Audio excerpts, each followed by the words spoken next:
तो आज की जो हमारी ये क्लास है, ये क्लास DSSB की है और DSSB सोशल वेलफेयर ऑफिसर 2019 का जो प्रीवियस ईयर का क्वेश्चन पेपर है उसी को हम लोग सॉल्व कर रहे हैं। और इस समय मैं बात कर रहा हूँ 171 पर, है ना।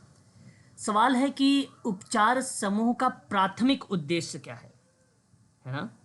देखिए, बेसिकली जीवन को बनाए रखना, इस प्रक्रिया में अगर मैं बात करूँ तो उपचार समूह का ही एक लक्ष्य माना जाएगा, उस ग्रुप का। त्वरित स्वास्थ्य लाभ को बढ़ावा देना या आगे की चिकित्सा के उपचार के लिए तैयारी करना, इन सभी प्रक्रियाओं में बेसिकली उपचार समूह का एक प्राथमिक उद्देश्य माना जा सकता है। परंतु यहाँ पे 4 ऑप्शन है।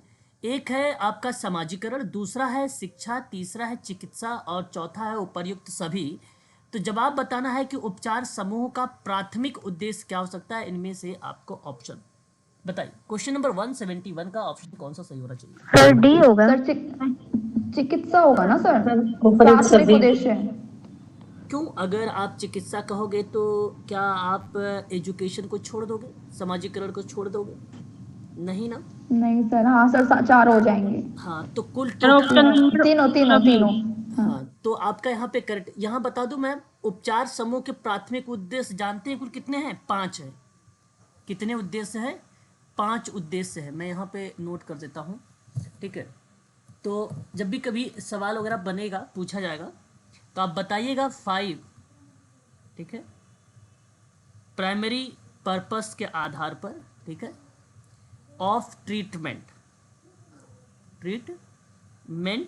ग्रुप्स, है ना। इसका मतलब ये हुआ कि जो उपचार समूह के प्राथमिक उद्देश्य हैं वो 5 होते हैं। पहले पे आता है आपका क्या? नंबर 1 पर सपोर्ट, नंबर 2 पे क्या आएगा आपका? एजुकेशन, नंबर 3 पर आपका आएगा ग्रोथ, नंबर 4 पर आपका आएगा थेरेपी, नंबर 5 पर आपका क्या आ जाएगा? सोशलाइजेशन ना, सोशलाइजेशन, ठीक है। सोशलाइजेशन मतलब समाजीकरण। सपोर्ट यानी सहयोग, एजुकेशन यानी शिक्षा, ग्रोथ मतलब वृद्धि, थेरेपी मतलब चिकित्सा और सोशलाइजेशन मतलब समाजीकरण, ठीक है। ये 5 ऐसे जो है इसके उद्देश्य निर्धारित किए गए और 5 ही उद्देश्यों में से परीक्षा में सवाल पूछे जाते हैं। याद रखिएगा, इस सवाल का सही जवाब ऑप्शन नंबर डी आपका करेक्ट माना जाएगा, ठीक है। चलिए अगले सवाल पे चलते हैं। क्वेश्चन नंबर 172, किसने कहा है कि अब तक महजूद सभी समाजों का इतिहास वर्ग संघर्ष का इतिहास है? शायद आप लोगों ने इस पे बातचीत भी कर चुके हैं, मुझे जहां तक उम्मीद है। Karl Marx. जवाब भी कार्ल मार्क्स है sir. Karl Marx. Karl Marx यहाँ पर आप लोगों ने स्टेटमेंट दिया है मुझे, सभी लोगों ने। कार्ल मार्क्स के साथ एक और विद्वान का नाम आता है, आप चाहो तो उनका भी नाम यहाँ पर मेंशन कर सकते हैं, और वो नाम है एंगल्स, है ना, एंगल्स महोदय। तो मार्क्स और एंगल्स महोदय की जो ये डेफिनेशन है, ये सत्य है कि अब तक मौजूद सभी समाजों का इतिहास वर्ग संघर्ष रहा है, क्योंकि वर्ग संघर्ष एक ऐसा कीवर्ड है जो आप आसानी से बता देते हैं कि इन्होंने लिखित इतिहास वर्ग संघर्ष का इतिहास माना है। तो अब तक विद्यमान सभी समाजों का लिखित इतिहास वर्ग कैसा? तो कभी कभी ये नहीं, मौजूद सभी समाजों में नहीं, आपसे इसकी जगह ये भी पूछ लेगा, कहेगा कि लिखित इतिहास वर्ग संघर्ष, लिखित, ठीक है, नोट करते रहिएगा, इतिहास वर्ग संघर्ष, ठीक है। तब भी आप नाम क्या लगाएंगे?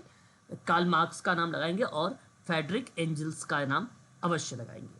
क्लियर रहेगा? एक बार स्पष्ट करेंगे, क्योंकि ये डेफिनेशन उससे पूछा गया है सवाल, है ना, स्टेटमेंट से सवाल पूछा गया है, ठीक है।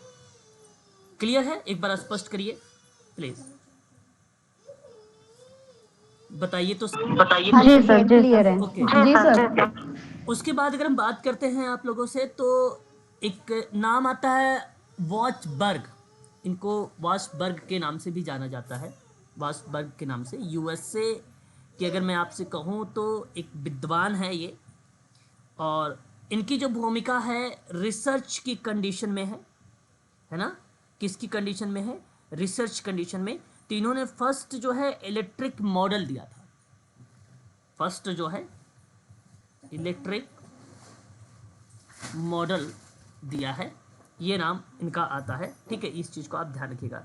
एक नाम आपने लेविस कोजर का नाम सुना होगा, इनको लुइस कोजर भी कहीं कहीं लिखा हुआ मिलता है।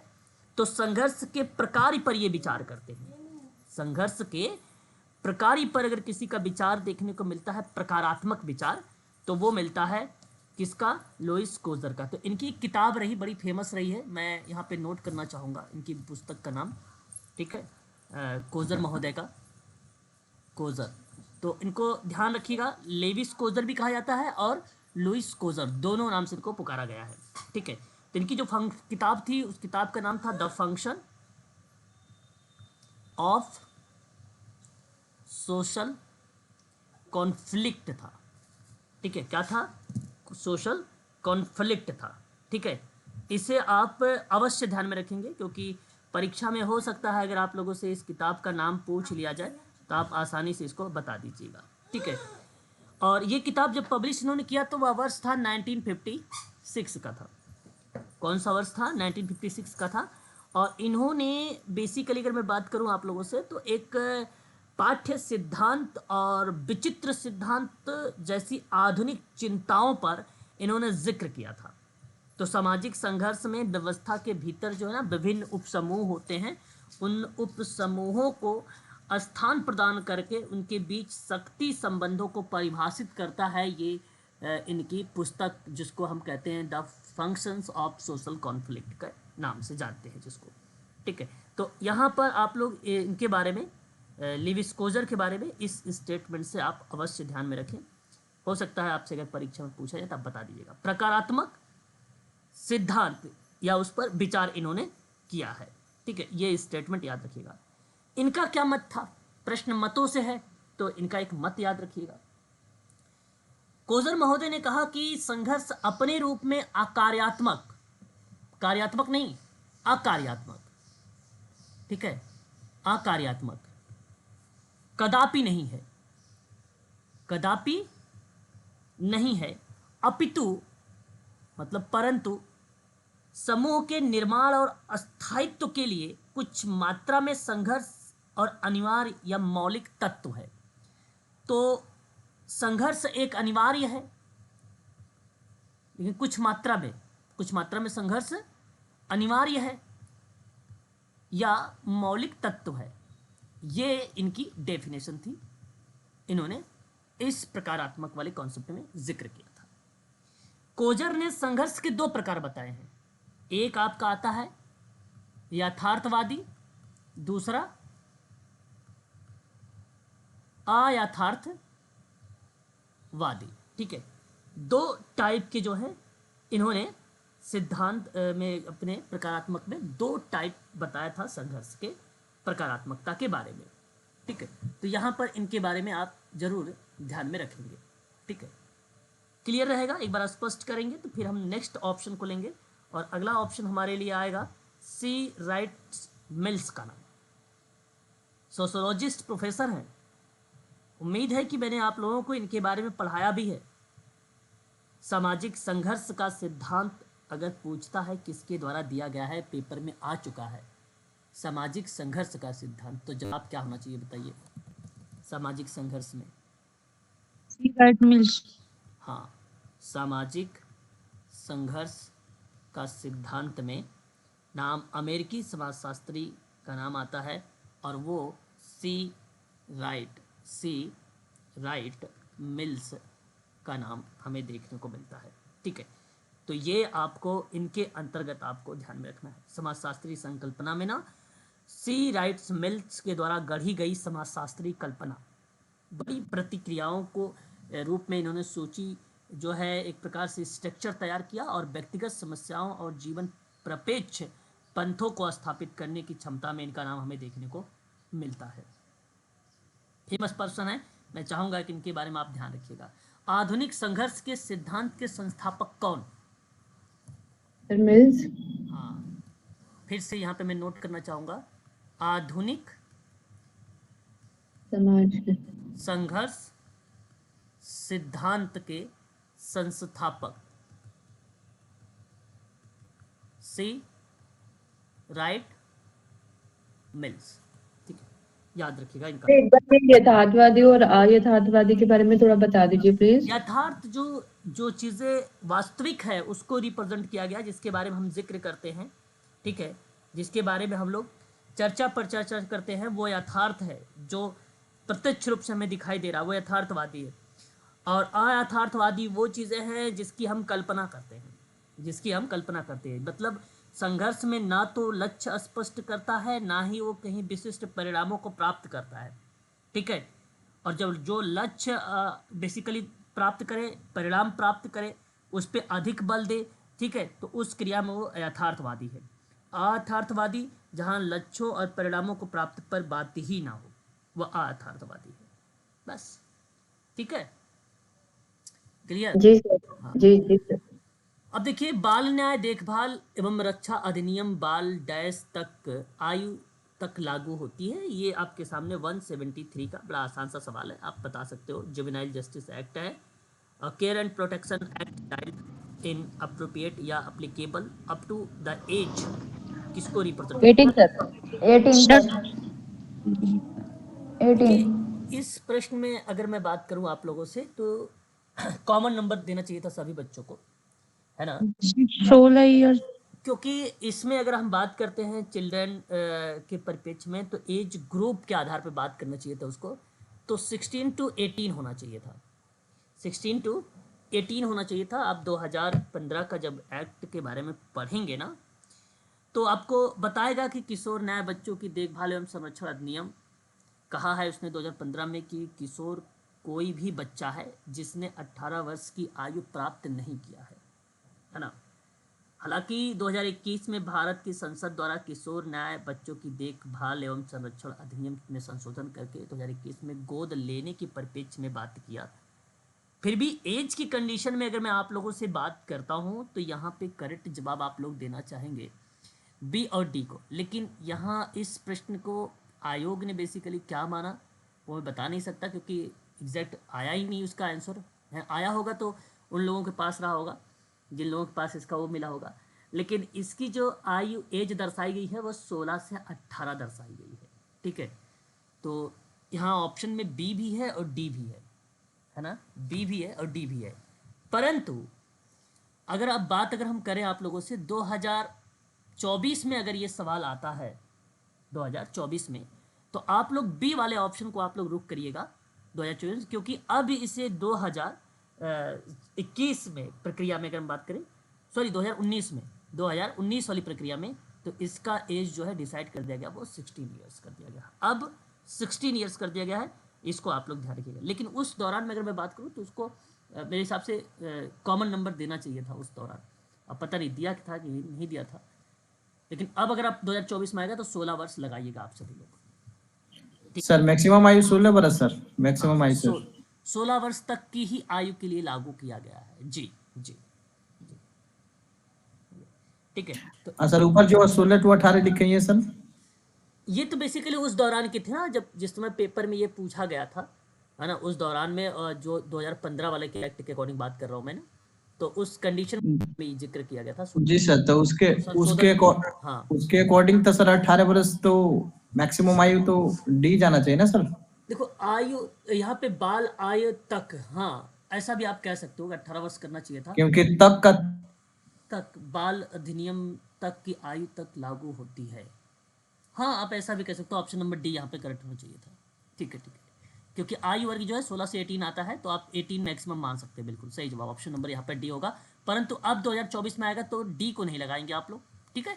वहां पर क्या लगाएंगे आप लोग? 16 ईयर। हाँ, 16 वर्ष लगाएंगे। अब जो है इसका बी ऑप्शन का चुनाव आप लोग करेंगे, ठीक है। क्वेश्चन नंबर 174 की बात करते हैं। मनोवैज्ञानिक एडवर्ड ली थॉर्नडाइक के बारे में आप लोगों ने पढ़ा भी है, मैं पढ़ाया भी हूँ।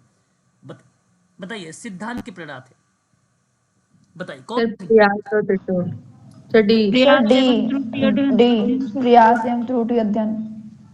हाँ, प्रयास एवं त्रुटि अध्ययन, जिसको हम लोग क्या बोलते हैं, ट्रायल एंड एरर। थ्योरी। हाँ, एरर की लर्निंग कह लीजिए या आप इसे थ्योरी का नाम दे दीजिए, जो इसी प्रक्रिया को बेसिकली रिप्रेजेंट करता है। तो सीखने का एक अनुकूलित तरीका है जिसमें गलतियों को तब तक, है ना, दूर करना शामिल है जब तक कि अनुभव के माध्यम से सही उत्तर की खोज ना हो पाए, है कि नहीं। और इस तरीके का अगर किसी ने सिद्धांत दिया है तो वो नाम आता है थॉर्नडाइक का, E.L. थॉर्नडाइक का। ठीक है, याद रखेंगे, बड़ा इंपॉर्टेंट नाम है। थॉर्नडाइक ने किस पर एक्सपेरिमेंट किया था, क्या आप बता सकते हैं? कि अगर सिद्धांतों की बात कर रहा हूं मैं, तो बता सकते हो आप मुझे किस पर इन्होंने एक्सपेरिमेंट किया था? सर चूहे पे। नहीं। सर बिल्ली पे। हाँ, इनका जो प्रयोग हुआ था बेसिकली एक पहेली बॉक्स थी, उसमें बिल्ली पर इन्होंने इसका प्रयोग किया था, अपना सिद्धांत इसी पर दिया था इन्होंने, है ना। और बिल्ली द्वारा दबने, कूदने, काटने आदि से बक्से से बाहर आने की जो कोशिश वाली प्रक्रिया रही है, वो कहीं ना कहीं बिल्ली एक प्रकार से गलती भी कर रही थी, कुछ चीज़ें सीख भी रही थी। ठीक है, तो यही कहना था कि गलतियों से क्या करते हैं बच्चे या लोग, उसे सीखते हैं। और ये सिद्धांत बड़ा फेमस रहा, और इसी ने प्रयत्न एवं त्रुटि के सिद्धांत में शिक्षण के 3 प्राथमिक नियम बताए थे। और प्राथमिक नियम 3 थे और मुख्य नियम 5 थे, सॉरी गौड़ नियम 5 थे। जो प्राथमिक नियम थे उससे सवाल आता है, वो एक था तत्परता का नियम, और एक था आपका अभ्यास का नियम, और एक था प्रभाव का नियम। ठीक है, एक था प्रभाव का नियम। ठीक है, क्लियर रहेगा? जी सर। तो ये 3 नियम थे। कुछ नया सीखने के लिए उत्सुकता, जिज्ञासा के स्तर को जो संदर्भित करता था वो तत्परता थी, या लंबी अवधि के लिए कुछ सीखने के लिए अभ्यास या ड्रिल पर जो बेस्ड था वो अभ्यास का नियम था। शिक्षार्थियों या विद्यार्थियों या क्लाइंट के अधिगम के अनुभव को सुखद बनाने की प्रेरणा और पुनर्बलन पर जो बल देता था वो प्रभाव का था। तो ये आपको ध्यान रखना है। उसके बाद आपके मन में विचार आ रहा होगा कि सोशल लर्निंग एक थ्योरी दी गई है, और मैंने सोशल लर्निंग थ्योरी के बारे में आप लोगों को पढ़ाया भी है ना। सोशल लर्निंग यानी सामाजिक अधिगम का सिद्धांत, इसका मतलब अन्य लोगों के व्यवहारों के अवलोकन के माध्यम से सीखने की बल दिया गया था, जी सर। है ना। तो किसके द्वारा दिया गया था सोशल लर्निंग थ्योरी? अल्बर्ट की तरह से। हाँ, अल्बर्ट बैंडूरा के द्वारा दिया गया था। बिल्कुल सही जवाब आपने दिया है, अल्बर्ट बैंडूरा का नाम यहाँ पर आता है। अपने क्रिया प्रसूत अनुबंधन का सिद्धांत सुना होगा, जिसको हम लोग ऑपरेंट कंडीशनिंग थ्योरी के नाम से हम लोग जानते हैं। और ऑपरेंट कंडीशनिंग थ्योरी रैबिट यानी खरगोश पर किया था, और वो था BF स्किनर। जी सर। BF स्किनर महोदय थे, ये आपको ध्यान रखना है। उत्कृष्ट संवर्धन का एक सिद्धांत है जिसको हम क्लासिकल कंडीशनिंग थ्योरी कहते हैं, और ये IP जो है इवान पैट्रिक पावलाव के, आपने नाम सुना होगा पावलाव का। और सबसे पहली अगर कोई थ्योरी आई है बिहेवियर पे, तो ये उत्कृष्ट संवर्धन थ्योरी आई थी सन 1904 में। इसका कई नाम है, शास्त्रीय अनुबंधन का सिद्धांत, प्राचीन अनुबंधन का सिद्धांत भी इसी को बोला जाता है, उत्कृष्ट संवर्धन का सिद्धांत भी इसी को बोला जाता है, और ये पावलाव का है। ठीक है, परंतु सवाल ये था कि थॉर्नडाइक की थ्योरी बताइए, तो वो था प्रयास एवं त्रुटि का सिद्धांत। सही जवाब ऑप्शन नंबर आपका डी होगा। क्वेश्चन नंबर 175, जिसे पहले धार्मिक माना जाता था, बड़े ध्यान से सुनिएगा आप लोग इसको, क्योंकि इसको जब आप प्रश्न पढ़ेंगे तो ही इसका उत्तर दे पाएंगे आप लोग, है ना। तो बड़े ध्यान से सुनिएगा आप लोग। क्वेश्चन नंबर 175 है। तो सवाल क्या कहता है कि यह पहले धार्मिक माना जाता था, अब इस तरह से समाप्त हो रहा है। जिसे पहले धार्मिक माना जाता था, अब इस तरह से समाप्त हो रहा है, और यह भी भिन्नता की प्रक्रिया का तात्पर्य है, जिसके परिणाम स्वरूप समाज के विभिन्न पहलुओं में आर्थिक, राजनैतिक, कानूनी और नैतिक एक दूसरे के संबंध में तेजी से बदल रहा है। यह संकल्पना किससे जुड़ा हुआ है? पश्चिमीकरण, स्थानीकरण, धर्मनिरपेक्षताकरण, आधुनिकीकरण। 4 ऑप्शन, जवाब बताइए। पश्चिमीकरण सर। जवाब आप लोगों ने पश्चिमीकरण की तरफ रुख किया है और मैं आप लोगों से यही जवाब गलत बताऊंगा, क्योंकि पश्चिमीकरण ये आपका नहीं है कि नहीं। पश्चिमीकरण बेसिकली अगर हम बात करते हैं तो एक प्रकार से अर्बन जो है, अर्बनाइजेशन शब्द को रिलेट कराता है, शहरी क्षेत्रों को रिलेट कराता है ना, उस प्रक्रिया में इसका नाम आता है। तो ग्रामीण क्षेत्रों की तुलना में शहरी क्षेत्रों से बेहतर सुविधाएं और मानक और माध्यम से पर्यावरणीय प्रतिष्ठा में सुधार अगर लिखा होता तो आप यहाँ पे कहते तो उचित था, है पर्यावरणीय प्रतिष्ठा में। परंतु मैं आप लोगों से कहूँगा कि पश्चिमीकरण ऐसा कुछ पर्यावरणीय शब्द नहीं लिखा है, ना शहरी क्षेत्र की सुविधा लिखी गई है ना, तो आप इसको ना कहें, ठीक है। लेकिन अगर मैं आपसे ऑप्शन डी की तरफ रुख करता हूँ, है ना, नंबर डी की तरफ, जिसको आप लोग कहते हो आधुनिकीकरण, तो इस शब्द में अगर हम बात करते हैं तो आधुनिकीकरण बेसिकली क्या करता है, समाज में जो बढ़ते बदलाव हैं उस बढ़ते बदलाव को प्रदर्शित करता है ना, बढ़ते बदलाव को क्या करता है, प्रदर्शित करता है। और यह एक ऐसी व्यवस्था है जिसके अंतर्गत उद्योग और शहरीकरण को बढ़ावा देने का कार्य करता है। तो आधुनिकीकरण वह बदलाव है जिसके चलने से हम पुरानी जो चीज़ें चल रही थी, है ना, जो पुरानी चीज़ें चल रही थी उन चीज़ों को धीरे धीरे क्या करता है, एक प्रकार से समाप्त करने की परिप्रेक्ष्य में आता है, तो वो नई चीज़ों पर अग्रसर हो जाता है, थोड़ा सा डिफरेंट कर देता है। अगर उसमें है, अगर है भी तो उसके साथ वो इन्वॉल्व भी हो जाता है। तो अतीत का त्याग करना, एक नई शुरुआत का पक्ष पर बल देना, ऐतिहासिक मूल की पुनर्व्याख्या कर देना, यानी अब इस तरह समाप्त हो रहा है और भिन्नता की प्रक्रिया के तात्पर्य में आर्थिक हो या राजनीतिक हो या कानूनी या नैतिक या एक दूसरे के संबंध में तेजी से बदलाव हो रहा है, तो उस संबंध में क्या हम इसको आधुनिकीकरण नहीं कहेंगे? पर सर ये धर्म का भी बात कर रहा है ना, जिसे पहले धार्मिक माना जाता, आधुनिकरण को धार्मिक थोड़ी माना जाएगा गया है कभी। अरे भाई, मैं आपसे कह रहा हूँ कि इसके परिणाम स्वरूप समाज, तो ये जिसे पहले धार्मिक माना जाता था जी इस तरह से समाप्त हो रहा है। तो कहने का मतलब ये कि जो अंधविश्वास था पहले के समय में, आज भी तो अंधविश्वास है, क्या ये अब समाप्त नहीं हो रहा है? जिसे पहले माना जाता था, अब धीरे धीरे लोग जागरूक हो रहे हैं, है ना, लोग सारी चीज़ें समझ रहे हैं कि सब मस्तिष्क से ही जुड़ी हुई चीज़ें हैं। लोग धर्म के नाम पे क्या कर रहे हैं, भ्रष्टाचार ही तो कर रहे हैं, क्या कर रहे हैं बताइए आप लोग। तो क्या अब ये समाप्त नहीं हो रहा है? धीरे धीरे प्रक्रिया, अब ये थोड़ी ना कह दिया कि इस सवाल में कि पूरा समाप्त हो रहा है, यहाँ पे लिखा हो रहा है, कंटिन्यूअस प्रक्रिया में चल रही है, प्रोसेस में। सर यही होगा, फिर आधुनिकरण ही होगा। हाँ, इस संबंध में इसका तो सही जवाब यही है ना, ऑप्शन नंबर आपका आधुनिकीकरण भी है। और ये चारों तरफ से देखा जाए, इस स्टेटमेंट की कॉन्सेप्ट ही यही बेसिकली आधुनिकीकरण की प्रकार से परिभाषा ही दर्शाई गई है। दूसरा है स्थानीकरण। देखिए, कहीं जब विशिष्ट आबादी या भाषा या संस्कृति अनुरूप सेवाएं या उत्पाद के अनुकूलित प्रक्रियाओं के बारे में बताया जा रहा हो तो उसे हम स्थानीकरण का नाम देते हैं, है ना। स्थानीकरण का वही प्रक्रिया होती है। तो इसका मतलब होता है किसी उत्पाद को किसी विशिष्ट बाजार की जरूरतों को पूरा करने के लिए ना अनुकूलित करने की प्रक्रिया मानती है, जैसा कि उसकी भाषा, संस्कृति, स्थानीय मानक, कानूनी आवश्यकताओं के द्वारा पहचाना जाता है, तो उस कंडीशन में उसको हम लोग स्थानीयकरण कहते हैं। तो मैं कहूँगा कि आप याद रखिएगा कि अनुकूलन जैसी प्रक्रिया, भाषा, संस्कृति, कानूनी आवश्यकताएं, इन चीज़ों को ध्यान रखें तो वह स्थानीयकरण को रिप्रेजेंट करेगा। लेकिन उसके बाद अगर हम बात करते हैं धर्मनिरपेक्षीकरण शब्द को, बड़ा ही फेमस शब्द है परीक्षा के दृष्टिकोण से अगर मैं बात करूँ तो इम्पोर्टेंट भी है ये।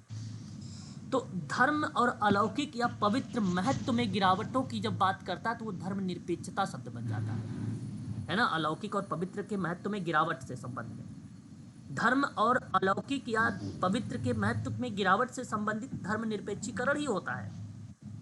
धार्मिक संस्थानों और राज्य संस्थानों के बीच में अलगाव की बात कर देना। धर्मनिरपेक्षता का मतलब है जीवन के राजनीतिक, आर्थिक, सामाजिक, सांस्कृतिक पहलुओं में धर्म को अलग करना। धर्म को अलग करना ही धर्मनिरपेक्षता है ना। तो यहाँ पे सही जवाब बेसिकली ऑप्शन नंबर आपका फिर चला जाएगा, डी वाला ऑप्शन करेक्ट हो जाएगा, ठीक है। सी आपका नहीं सही होगा। ठीक है। धर्मनिरपेक्ष शब्द का अर्थ होता है धर्म से अलग का होना, कोई धार्मिक आधार ना होना। लेकिन प्रश्न में तो कहा है कि पहले धार्मिक था, अब इसे समाप्त हो रहा है, इसका मतलब अभी भी इन्वॉल्व है ना, इसका मतलब आधुनिकीकरण है। ठीक है, जी क्लियर सर। है। क्वेश्चन नंबर 176, बाल न्याय अधिनियम 2015 लागू करने में निम्नलिखित में से कौन सा सामान्य नियम का अनुसरण किया जाना चाहिए? बड़ा ही आसान सा सवाल है, उम्मीद है कि आप बता भी दोगे। सर सभी। 176। सभी है सर, डी। अच्छा, यहाँ पे आप कह रहे हैं कि करेक्ट जवाब जो आएगा वो सभी चला जाएगा, और मैं आप लोगों से कहूँगा कि 2019 का पेपर है, इसलिए 2000 इसने 15 यहाँ पे लिख दिया। तो सामान्य नियम का अनुसरण किया जाना यानी पार्टिसिपेट यानी भागीदारी, सुरक्षा, समानता, उपयुक्त सभी क्रियाओं में इसका नाम जो है कहीं ना कहीं देखने को मिलता है। देख रेख का नाम भी आता है, बच्चों के संरक्षण को लेकर, उपचार को लेकर, विकास को लेकर, पुनर्वास की व्यवस्था को लेकर, इत्यादि चीज़ों के बारे में भी बात करता है। ठीक है, तो आप यहाँ पे कह सकते हो इसका जो सही सवाल का जवाब है वो ऑप्शन नंबर आपका डी वाला करेक्ट होगा। उसके बाद अगर हम बात करते हैं अगले सवाल की तरफ, तो कहता है कि यह उन शब्दों और कार्यों से संदर्भित है जो आप तब कहते हैं और करते हैं, या उन शब्दों और कार्यों से संदर्भित है जो आप तब कहते और करते हैं जब आप ग्राहक को उसके बारे में समस्या या स्थिति के किसी पहलू को देखने का नया तरीका बताते हैं। सवाल को समझिएगा, बड़ा आसान सा सवाल है, बट प्रश्नों में ही उत्तर दिया गया है एक प्रकार से। 76 का सही जवाब क्या होना चाहिए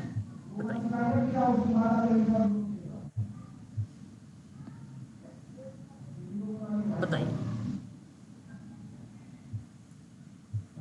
सर व्याख्या। व्याख्या आप कह रहे हो कैसे? देखो मैंने ए कहा, आमना सामना। बात को समझिएगा, एक बार फिर से मैं बताऊंगा आप लोगों को। कहता है कि यह उन, म्यूट रहिए प्लीज़, एक बार आप म्यूट हो जाइए, म्यूट है, बैकग्राउंड आवाज़ आ रही है किसी के यहाँ से। यह उन शब्दों और कार्यों से संदर्भित है जो आप तब कहते और करते हैं जब आप ग्राहक यानी क्लाइंट को उसके बारे में समस्या या स्थिति के किसी पहलू को देखने का नया तरीका बताते हैं। तो उस कंडीशन को बेसिकली अगर हम बात करते हैं तो कंफर्टिंग कहा जाता है। कंफर्टिंग का मतलब होता है आमना सामना। यहाँ अगर हम बात कर रहे हैं तो सही जवाब आमना सामना ही माना जाएगा, मतलब किसी मुसीबत का या अप्रिय स्थिति का सामना करना, या सामना करना जहाँ पे आमने सामने का होना या मुकाबले की होना। तो सवाल तो ये था कि जो आप तब कहते और करते जब आप क्लाइंट, मतलब आप क्लाइंट के सामने आमने सामने हैं, तो उस कंडीशन के दौरान आप समस्या की स्थिति के पहलुओं को देखने का एक नया तरीका बताते हैं, मतलब आप उसका अध्ययन कर रहे हैं या स्टडी कर रहे हैं। उस प्रक्रिया में बेसिकली यहाँ पर ये ऑप्शन करेक्ट हो जाता है, ऑप्शन नंबर आपका ए। लेकिन फिर आप सोच रहे हैं कि व्याख्या वाली कंडीशन में क्या, जिसको आप इंटरप्रेटिंग कहते हैं, अच्छा इसका मतलब ये होता है किसी के अर्थ को समझाना या समझने वाली प्रक्रिया में ये दर्शाता है। सवाल किसी के अर्थ को नहीं समझना है, यहाँ तो समस्या की स्थिति के बारे में समझना है।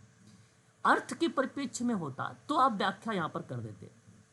फिर उसके बाद एक शब्द आता है संप्रेक्षण। आपने जो है क्या बोलते हैं उसको, समरी, आपने नाम सुना होगा समरी का मतलब जानते हैं, सारांश, है ना, आप सारांश जानते होंगे। तो सारांश, हाँ जी सर। मतलब ये होता है कि किसी बात का मुख्य बिंदु क्या है, उसका मैं कहता हूँ सारांश, या टिप्पणी डालिए, संक्षेपण करिए, तो या संक्षेप में लिखिए, तो इसका मतलब होता है कि आप कोई मोटा मोटा मेन बातें बताएंगे, है ना, ये चीज़ होती है। लेकिन यहाँ ये बात नहीं, यहाँ तो कहा कि क्लाइंट को उसके बारे में समस्या की स्थिति के बारे में बताना है। तो जाहिर सी बात है ये संक्षेप में कहता, आप स्थिति बताओगे तो पूरे विस्तृत रूप में बताओगे, तो इसका मतलब ये भी नहीं होगा, है ना। फिर उसके बाद अगर हम बात करते हैं तो हमारे सामने एक और आता है जिसको हम बोलते हैं पुनर्रचना। हम उसको कहते हैं पुनर्रचना। अब देखो एक प्रकार से रिफ्रेमिंग शब्द एक माना जाता है, इसको रिफ्रेमिंग शब्द इसको कहा जाता है ना। और बड़ा आसान ही शब्द है ये रिफ्रेमिंग। कहने का मतलब है कि किसी व्यक्ति की मानसिकता में होने वाले सामान्य परिवर्तन, उसकी मानसिकता में होने वाला सामान्य परिवर्तन, चाहे वह सकारात्मक परिवर्तन हो चाहे वह नकारात्मक परिवर्तन हो, ठीक है, समझ रहे हो आप। तो उसी को ही हम लोग पुनर्संरचना कहते हैं या पुनर्गठन भी कहते हैं। पुनर्गठन स्वयं को मजबूत करने के लिए किसी की मानसिकता को चिकित्सकीय रूप से बदलने का कार्य होता है। अब यहाँ तो बात हो रही है उसकी स्थिति के पहलुओं को देखने की, है कि नहीं। यहाँ तो किसी की मानसिकता की चिकित्सकीय के रूप में बदलाव की बात नहीं हो रही है ना। तो इसका जो अर्थ होता है वो हमेशा सकारात्मक अर्थ होता है, परंतु नेगेटिव हो सकता है मे भी, लेकिन हमेशा जो इन्वॉल्व होता है वो पॉजिटिव में ही होता है। सवाल यहाँ पे था क्लाइंट यानी ग्राहक को या ग्राहक के बारे में समस्या की स्थिति में किसी पहलू को देखने का नया तरीका बताइए, तो आमना सामना। सही जवाब ऑप्शन नंबर आपका ए करेक्ट। ये केस वर्क का सवाल है, सोशल केस वर्क का ये सवाल है। क्वेश्चन नंबर 178, वह व्यक्ति की एक सामाजिक मनोवैज्ञानिक स्थिति दर्शाता है। वह व्यक्ति की क्या है, सामाजिक और मनोवैज्ञानिक स्थिति दर्शाता है जिसमें उसके सामाजिक अस्तित्व के कुछ पहलुओं से मनमुटाव शामिल है, संकल्पना के साथ निकटता से जुड़ा हुआ है। सवाल को यहाँ पे समझना पड़ेगा, इसकी मीनिंग बड़ी हिंदी थोड़ी सी टफ है। मैं आपको बताने की पूरी कोशिश करता हूँ कि वह व्यक्ति जहाँ पे सामाजिक वैज्ञानिक कंडीशन दर्शाई जा रही है ना, सामाजिक और वैज्ञानिक मनोवैज्ञानिक कंडीशन स्थिति है, और उसमें कहा कि सामाजिक अस्तित्व के कुछ पहलुओं से मनमुटाव शामिल हो गया। ठीक है, तो संकल्पना के साथ निकटता। अब बताइए, जब सामाजिक और मनोवैज्ञानिक दर्शाया है, सामाजिक अस्तित्व बता रहा है और बचा मनोवैज्ञानिक, तो मनोवैज्ञानिक और सामाजिक दो बातें हुई, तो क्या वो जो है समामेलन शब्द है कि विलगन की भावना है ये प्रश्न में, कि राजनीतिकरण है ये प्रश्न में, कि सामाजिकरण है इस प्रश्न में, क्या है बताइए। सर बी, विलगाव की बेलगाव भावना। की भावना सर। बिल्कुल, अलगाव। अलगाव की अलगाव, भावना। विलगाव। हाँ, मैंने आप लोगों को जल्द ही पढ़ाया है एक ऐसा दुर्खिम के द्वारा AGIL के बारे में। उसमें से ए जो शब्द था वो बेसिकली विलगन शब्द था, अलगाव। अलगाव का मतलब होता है आत्म अलगाव की भावना, सामाजिक समर्थन की अनुपस्थिति। सामाजिक समर्थन की क्या थी, अनुपस्थिति। लेकिन सवाल में क्या कहा कि जिसमें सामाजिक अस्तित्व के कुछ पहलुओं का मनमुटाव शामिल होना, यानी अनुपस्थिति। सुन रहे हो ना, ये अस्तित्व जो शब्द है अनुपस्थिति है और सार्थक सामाजिक जुड़ाव से रिलेट कराता है, तो अलगाव की भावना बेसिकली यहाँ पे रिलेट होती है। तो अलगाव की भावना बेसिकली 3 आयाम पे है, सामाजिक अलगाव, शक्तिहीनता, आदर्शहीनता। ये 3 शब्द नोट करिएगा, सामाजिक अलगाव, शक्तिहीनता, आदर्शहीनता। जब भी शब्द आए तो वो विलगन की भावना को ही दर्शाता है। ठीक है, ये बात आप ध्यान रखिएगा। अलगाववाद भी कहते हैं, विलगन भी कहते हैं, है ना। अलगाववाद तो किसी बड़े समूह की सांस्कृतिक, जाति, आदिवासी, धार्मिक, नस्ली, सरकारी या लैंगिक अभाव की स्थिति की जो मांग होती है उसी को हम बोलते हैं विलगन की भावना या अलगाव, इसी को कहा जाता है। ठीक है, उसके बाद देखिए एक आत्मसात होता है।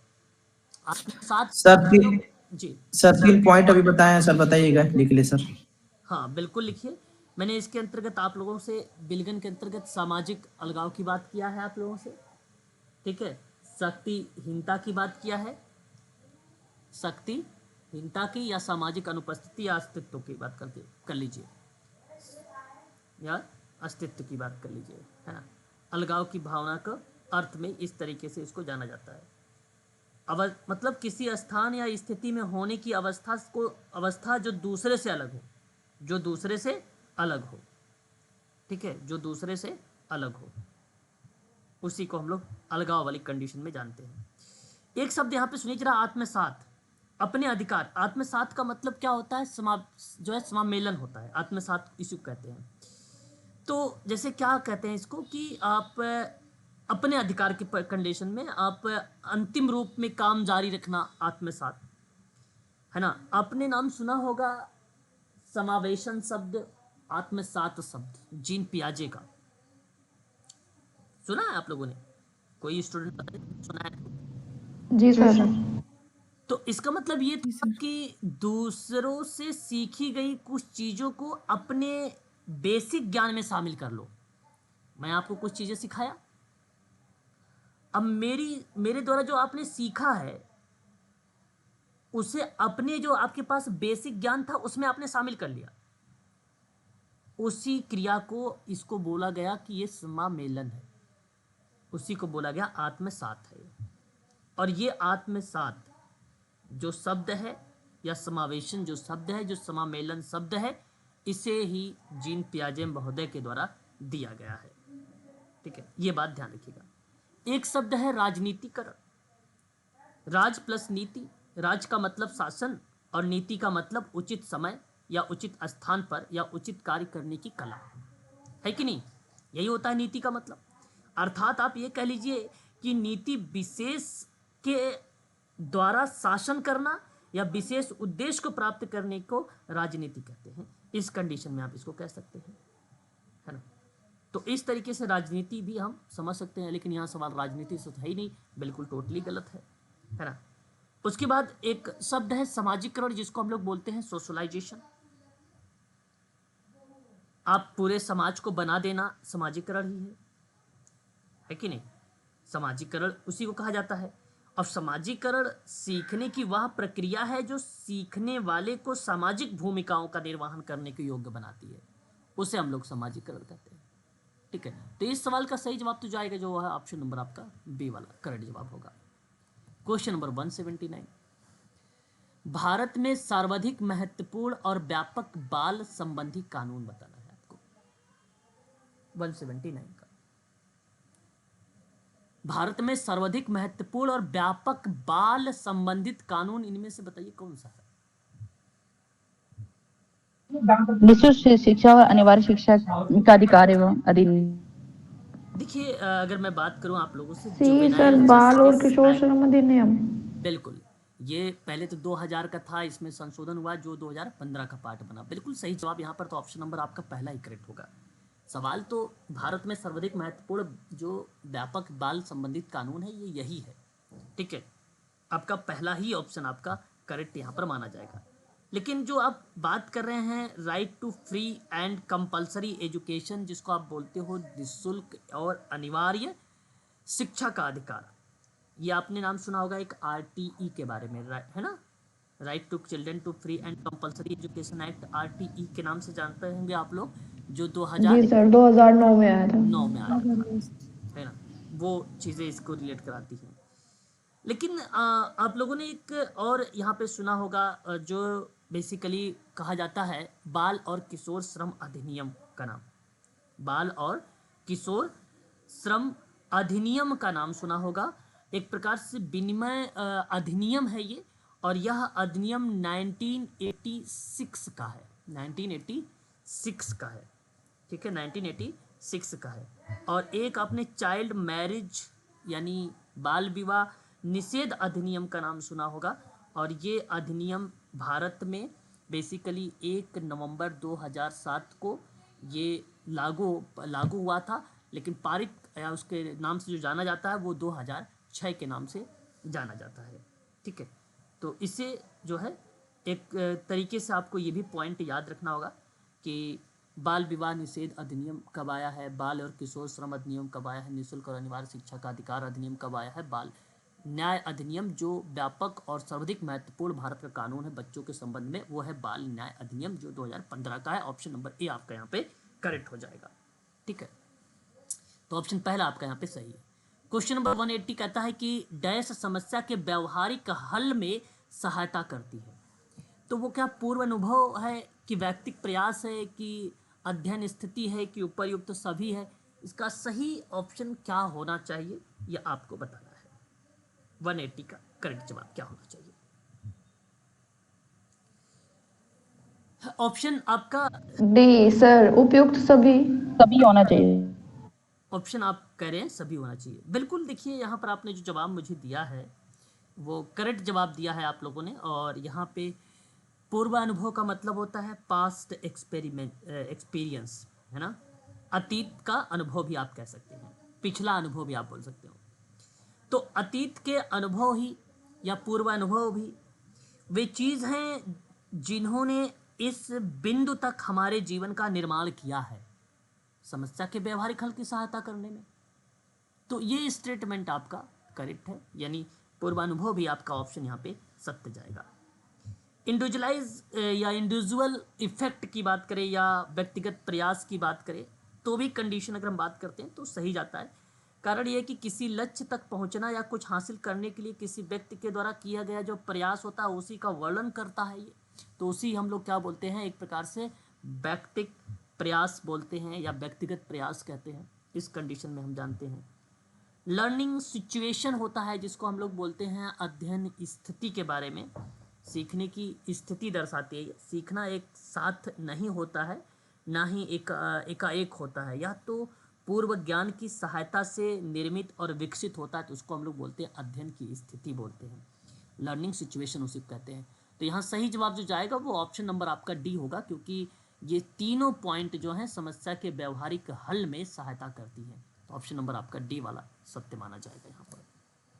क्वेश्चन नंबर 181 कहता है कि आधुनिकीकरण जो है लोगों की आकांक्षाओं, आकांक्षा मतलब एम्बिशन होता है, आधुनिकीकरण लोगों की आकांक्षाओं को बढ़ाता है, लेकिन सामाजिक व्यवस्था उसके वंशानुक्रम और निराश पैदा करने की आकांक्षाओं को प्राप्त करने के अवसर प्रदान करने में विफल रही है। यह किससे जुड़ा हुआ है? ठीक है, बड़ा अच्छा सवाल है और आपको बताना है 181 का सही जवाब क्या होना चाहिए, बताइए।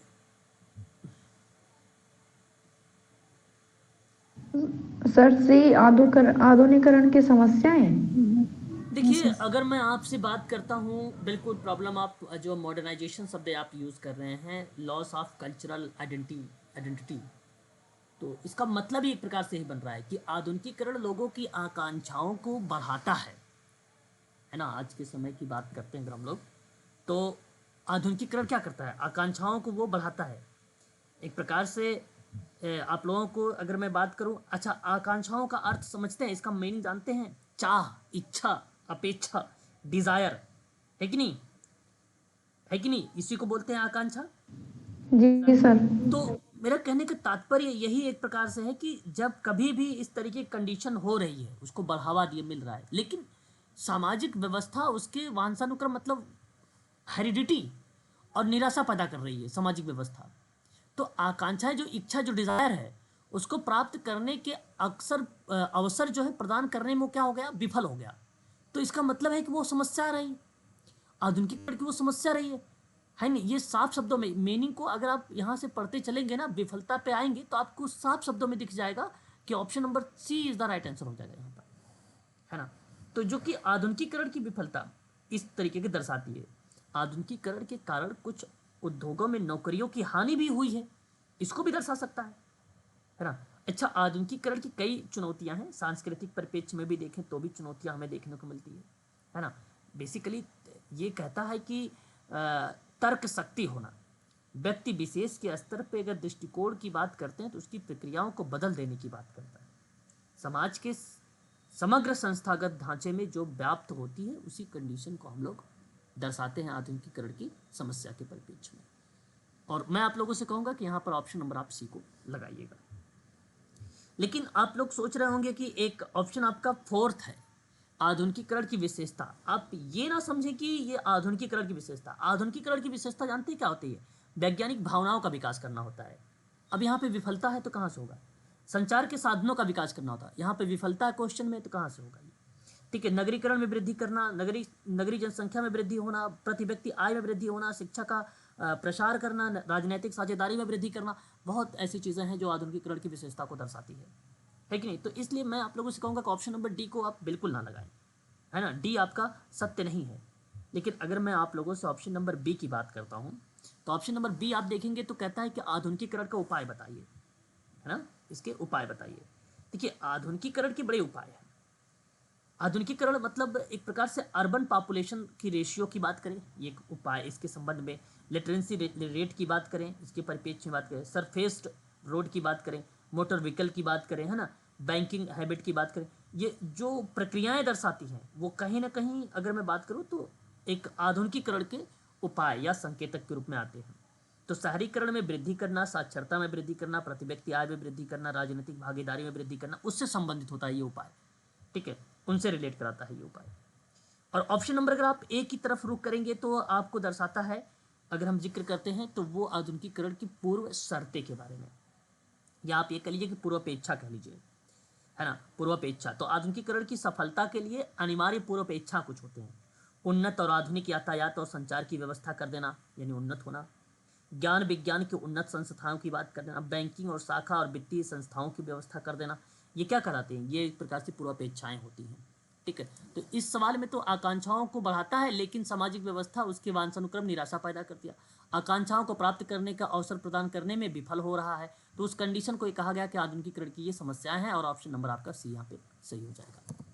ठीक है, अगला सवाल कहता है कि बाल, एक मिनट, स्क्रीन दिखाई दे रही है आप लोगों को? सर बुला रहे हैं। दिख रही है। ओके ओके, अब ठीक है सर। अब देखिए जरा, बाल अधिकार नियमों की रक्षा के हेतु, बाल अधिकार नियमों की रक्षा आयोग वर्ष 2000 में पारित हुआ। सवाल है, आप इसका जवाब भी दे सकते हैं मुझे। सन 2007। सन 2007 आप पर बता रहे हैं, क्वेश्चन नंबर 182 का। ठीक है, देखिए मैं अगर आप लोगों से यहाँ पर बात करता हूँ इस प्रश्न के संबंध में, तो मैं आप लोगों से एक चीज कहना चाहूंगा कि आप लोग एक नाम याद रखिएगा, NCPCR। जानते हैं क्या है? National commission for protection of child rights. Child child right. ये वही प्रश्न दिया गया है कि बाल अधिकार नियमों की रक्षा हेतु आयोग। इस वर्ष को बेसिकली अगर हम बात करते हैं, इस्टेब्लिश किया गया था मार्च 2007, है ना, मार्च जी सर। 2007 में। ठीक है, सर DCPCR 2005 में आया था ना? DPCR, DCPCR sir. हाँ DPCR जो है 2005 में। ठीक है, ओके। बच्चों के संबंध में है। ठीक है, अब देखिए बाल अधिकार के संरक्षण हेतु जब इसकी स्थापना हुई, तो बालक अधिकार संरक्षण आयोग एक अधिनियम आया।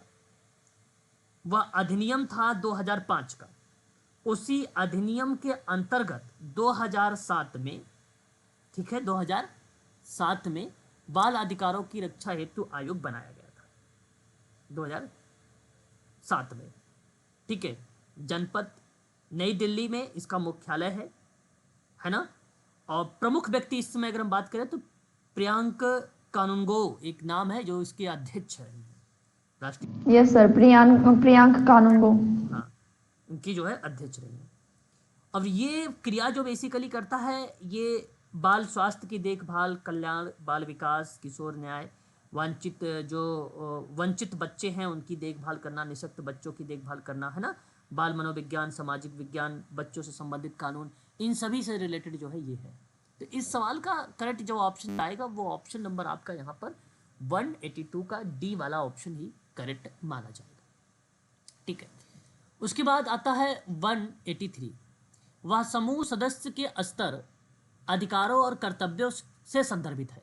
नियम है, एकजुटता है, भूमिका है, संयोजकता है। 183 का सही जवाब क्या होना चाहिए, बताइए। भूमिका सर। रोल्स, बिल्कुल। देखिए मैं बात करता हूँ सोशल स्टैटिक्स की। सोशल स्टैटिक्स मतलब ये एक ऐसा कंडीशन यहाँ पे दर्शाया जा रहा है आप लोगों के सामने समाज शास्त्र में, जो स्टेटस ग्रुप को बता रहा है। और स्टेटस ग्रुप ही क्या है, भूमिका है। तो वह समूह सदस्यों के स्तर, अधिकार और कर्तव्य को संदर्भित जो कर रहा है वो सोशल स्टेटस कर रहा है, सोशल स्टेटस कर रहा है। सोशल स्टेटस को ही बेसिकली कहा क्या गया है, भूमिका का नाम दिया गया है या सामाजिक स्थिति का नाम दिया गया है। ठीक है, इस बात को आप अवश्य ध्यान में रखेंगे सभी लोग। अब इस प्रक्रिया में अगर मैं बात करता हूं तो एक रूल आता है, नियम आता है ना। उस प्रक्रिया में जो रूल या मानदंड को दर्शाता है, जैसे कहने का मतलब है पैमाना। जैसे अगर मैं कहूं कि एक मानदंड वो प्रक्रिया होती है किसी व्यक्ति या वस्तु या परिणाम को परखने के लिए जिस माध्यम की आवश्यकता होती है, अथवा जिस प्रक्रिया द्वारा किसी व्यक्ति या वस्तु परिणाम अच्छी तरह से परखा जा सके, उसी प्रक्रिया में इसको मानदंड कहते हैं। लेकिन यहाँ पे परखने की बात नहीं है, यहाँ बात है समूह सदस्यों के स्तर, अधिकार, कर्तव्यों को रिलेट कराना, तो उस कंडीशन में भूमिका होगी, ना कि सोशल नॉर्म्स होता है जिसको हम लोग बोलते हैं नियम। कोहेंसन एक शब्द होता है, कोहेंसन बड़ा फेमस शब्द है जिसको हम एकजुटता बोलते हैं। एक साथ जुड़े रहना या जुड़े रहने की योग्यता को सुसंगठन या सुसंगठन या एकजुट शब्द के नाम से हम लोग जानते हैं, और इसको हम लोग कोहेंसन के नाम से इंग्लिश में कहते हैं, या आप इसे मिलाप भी कह सकते हैं। तो कहने का मतलब ये है कि एकता जो हितों, उद्देश्यों और मानकों के समुदाय का निर्माण कर रही हो, जहाँ वी फीलिंग आ रहा हो, जहाँ उत्तरदायित्व की भावना, हम की भावना हो रही हो, भौगोलिक स्थिति की बात हो रही है, तो उस प्रक्रिया को जब निर्माण करा तो उसको हम लोग बोलते हैं एकजुटता। एकजुटता हमेशा कम्युनिटी को रिलेट कराता है, कभी भी कर्तव्य और अधिकार जैसे चीज़ों को कभी भी प्रस्तुत नहीं करता एकजुटता शब्द, है ना। तो इसलिए आपका ये भी ऑप्शन करेक्ट नहीं होगा। लेकिन एक शब्द और आ रहा है यहाँ पे, उस वायलेंस से, वायलेंसी मतलब संयोजकता बोलते हैं इसको, है ना। और एक प्रकार से तत्वों की संयोजन शक्ति को ही संयोजकता कहा जाता है, या उसके नाम से हम लोग जानते हैं, है ना। यथार्थ संयोजकता का यथार्थ ज्ञान ही समस्त समाजशास्त्र या समाज कार्य की एक नींव मानी जाती है ना। तो एक प्रक्रिया के अंतर्गत कई चीज़ों को मेंशन कर देना, या स्वभाव गुण का अधिक ज्ञान होने के साथ साथ संयोजकता में ज्ञान में वृद्धि की कंडीशन को ही संयोजकता के नाम दर्शा देता है। तो यानी स्वभाव गुण अधिक ज्ञान के साथ साथ जो क्रियाएं रिप्रेजेंट होती है उसको संयोजकता का नाम दिया जाता है।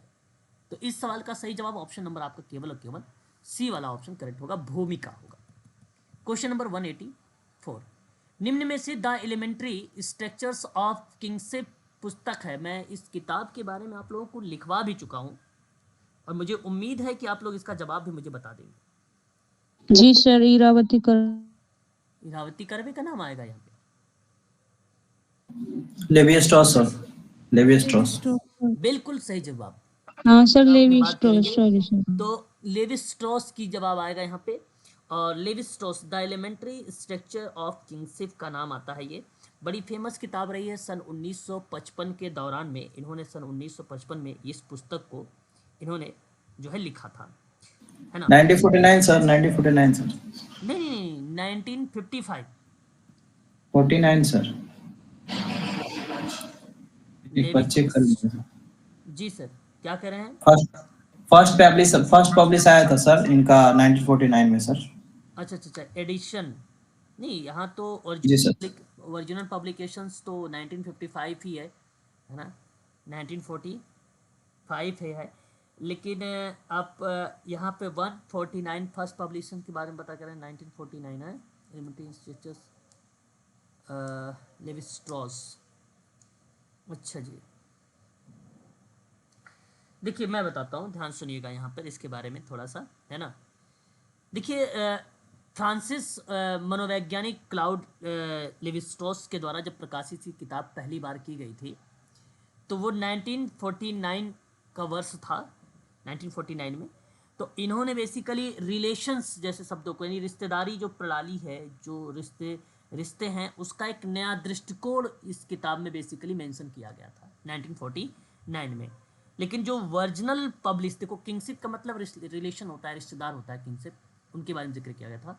लेकिन यहाँ अगर आपसे परीक्षा में सवाल पूछेगा कि वर्जिनली पब्लिश्ड के बारे में, तो आप 1955 का वर्ष लगाइएगा आप सभी लोग, 1949 का मत लगाइएगा। लेकिन अगर फर्स्ट पूछेगा तो FIRST फर्स्ट साफ लिखा रहेगा, तब आप लोग वहाँ पे सभी लोग लगा दीजिएगा 1949 वाला।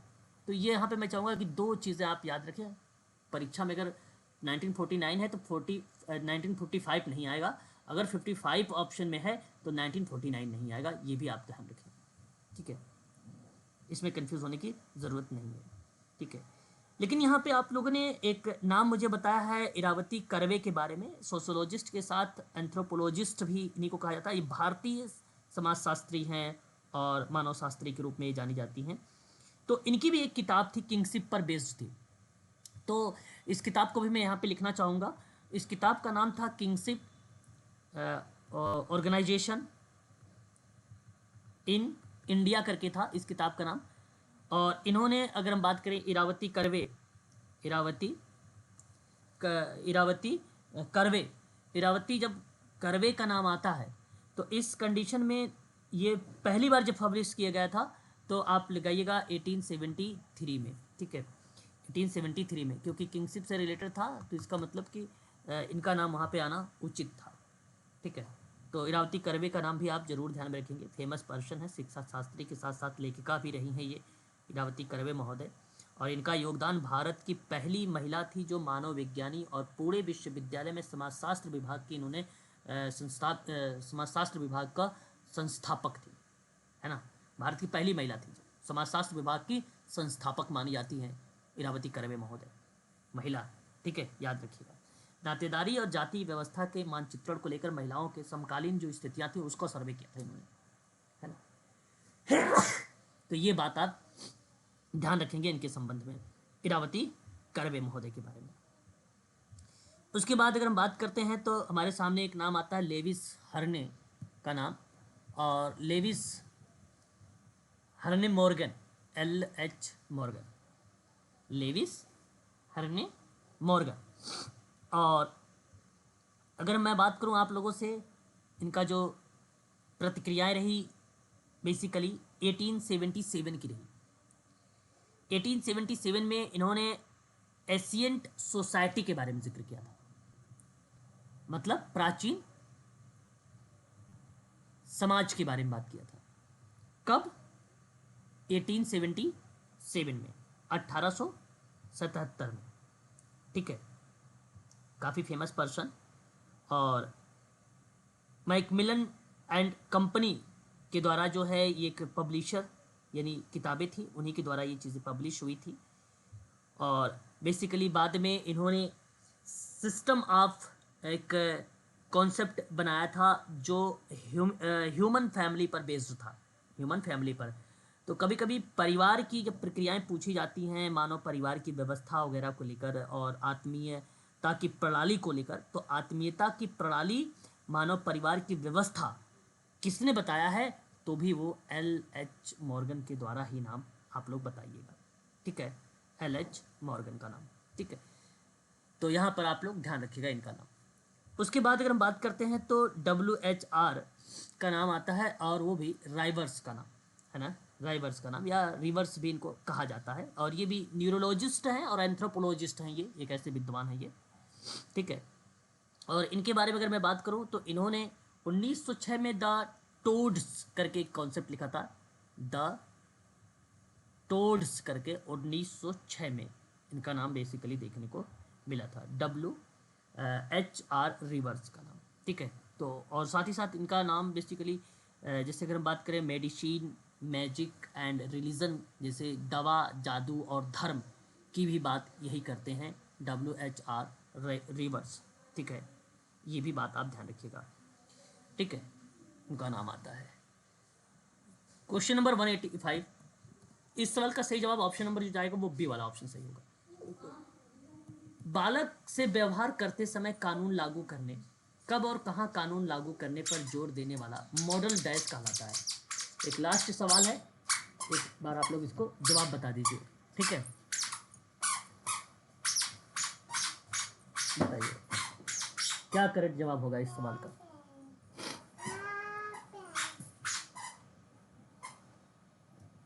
बताइए। ड्यू प्रोसेस, ड्यू प्रोसेस को क्या बोलेंगे, बकाया प्रक्रिया, है ना, ड्यू प्रोसेस। देखिए उचित प्रतिक्रिया को ही, या उचित प्रक्रिया या कानून की उचित प्रक्रिया को ही कंडीशन में ड्यू प्रोसेस का नाम आता है ना, ड्यू प्रोसेस का नाम हमें देखने को मिलता है।